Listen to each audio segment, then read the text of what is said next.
अगर मैं आपसे कहूँ कि ये मेरी कावासाकी ZX-10R पहाड़ों में आके इतनी खतरनाक रास्तों पे 17 का माइलेज दे रही है तो क्या आप मेरी बात मानोगे? तो हेलो जी, मेरा नाम है हमजा और मैं बिहार से हूँ और मैं गया था अपनी सुपर बाइक गैंग के साथ मुस्तांग। तो आइए, स्वागत है आपका हमारे मुस्तांग राइड के फाइनल एपिसोड में। पिछले 5 एपिसोड्स में आपने देखा कि कैसे हम सारे भाई स्ट्रगल करके मुस्तांग तक पहुंच गए और मुक्तिनाथ भी हो आए। फाइनली आज था वो दिन हमारा वापस जाने का। तो हमने सोचा क्यों ना एक नया रिकॉर्ड बनाया जाए और मुस्तांग से मुजफ्फरपुर तक 600 किलोमीटर डायरेक्ट गाड़ी एक दिन में ही चलाया जाए। क्या बात लग रहे हो भाई आप, गजब गजब।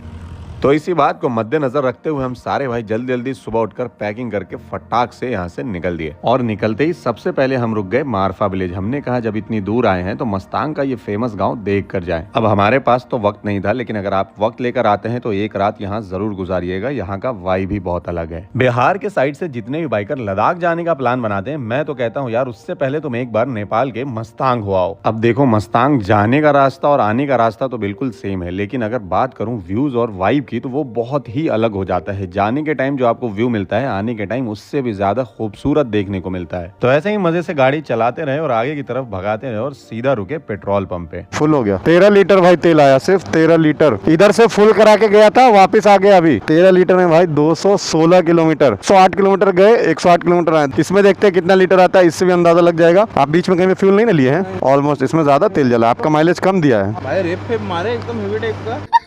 भाई Z900 से ज्यादा माइलेज तो तेनार दे रहा है। सच में भाई, अब एग्जाम्पल तो आपके सामने है, तो यहाँ पे प्रूफ होता है कि गाड़ी चलाने के हिसाब से भी माइलेज आपके बाइक का बढ़ जाता है। ये पता ही नहीं था, नेपाल वाले लोग मुझसे इतना प्यार करते हैं, मेरे नाम पे गाँव ही रख दिए पूरा, हेमजा नाम से। वाह भाई साहब, क्या बात है। उस दिन तो हम लोग पता नहीं किस रफ्तार से चल रहे थे, हमने कहीं भी गाड़ी नहीं रोकी, बस चलते रहे और आगे की तरफ बढ़ते रहे और मकसद था कि कैसे भी करके बॉर्डर तक पहुँचना है। गॉड भाई, ये चेक करो, रात के बज रहे हैं, कितना फैशन दिखाओ टाइम, 12 बज रहे रात के, और हम लोगों ने डायरेक्ट मार दिया है भाई साहब मारफा से सीधा बीरगंज। और अभी भी यहाँ रुकेंगे नहीं, हम लोग मुजफ्फरपुर तक जाएंगे। एक नया रिकॉर्ड सेट कर दिया हमने। Welcome to India sir, welcome to India. अब बहुत सारे लोगों का सवाल होगा कि भाई साहब इतनी रात को आप लोगों ने बॉर्डर कैसे क्रॉस किया, तो आ जाओ दिखाता हूँ। ये है, यहाँ से निकलना पड़ेगा बाइक को, पतले से रास्ता है। गो फाइनली इंडिया।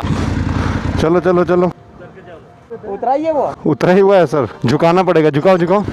तो जी हाँ, अगर आप बाइक से हैं तो नेपाल से इंडिया रात में किसी भी टाइम बॉर्डर क्रॉस कर सकते हैं, लेकिन अगर कार से हैं तो रात के 10 बजे तक बॉर्डर क्लोज हो जाता है, जो कि आप इस पतले से रास्ते से नहीं निकाल सकते हैं। तो फाइनली हम इंडिया पहुंच गए और पहुंचते इतना बुरा होगा हमने सोचा नहीं था। टैंक बैग खुले रहने की वजह से हमारा फोन गिर गया। वो मिला या नहीं देखने के लिए यूट्यूब पे जाइएगा। फाइनली नेपाल एपिसोड खत्म होता है, तो आपका कोई भी सवाल जवाब होगा तो कॉमेंट से बताइएगा। और R15 चाहिए तो like, comment, share and follow button जरूर से दबाइएगा। लोकेशन यहीं पे एंड हो रहा है, अब देखना पड़ेगा यहीं पे आसपास।